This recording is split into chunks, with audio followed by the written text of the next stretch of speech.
Well, thank you so much for joining us on what's going to be a very busy report day. I'm Marlin Bohling with you. I want to take a look at our corn market right now and see what's going on. It's firming up a little bit here today. We have the March contract 2.5 cents higher. We're at 4.94 3/4 per bushel. The soybean trade so far now has started to add some firmness to the gains that we had overnight.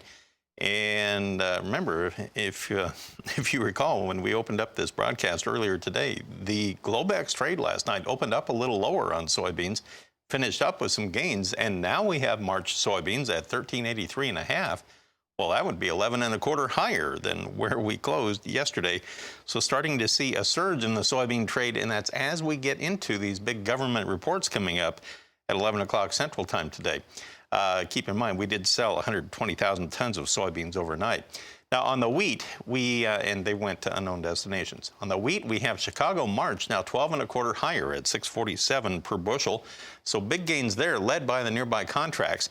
And with these quotes provided by Bar Chart, Kansas City really getting after it today. March now 14.25 higher at 6.08 1/4. That's only one tick off of our high of the day right now. And they're about 14 cents off our earlier low. March spring wheat now 7.75 higher at 6.13 3/4.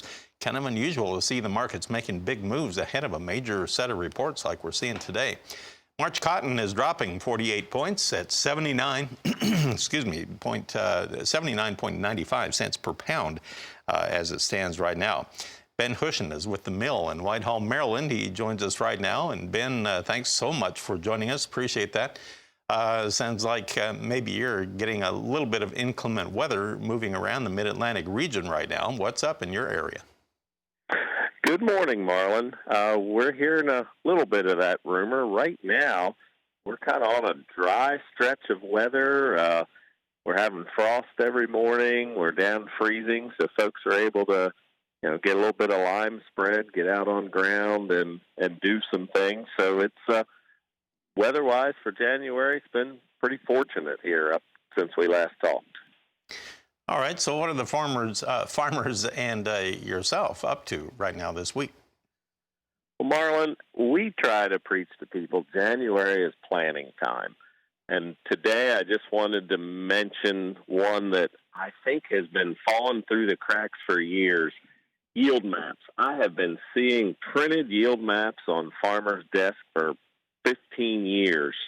And one of the things that I think technology has caught up and understanding has caught up, I relate those yield maps to farmers in our area to soil samples back in the 1950s. People were taking them back in the 40s and 50s, but quite frankly, weren't sure what to do with them once they had them. Yes, it was a marking time, but to actually bring in our recommendation with yield maps, don't just look at them. Reach out to some of your folks in the agronomy world and ask for some help on, okay, I got all this data. What can I use off of this to make some informed decisions for 2021? So right now, big planning time. They should be planning and getting ready for a successful 21. Absolutely. Great advice as always, Ben. Thank you for talking with us this morning.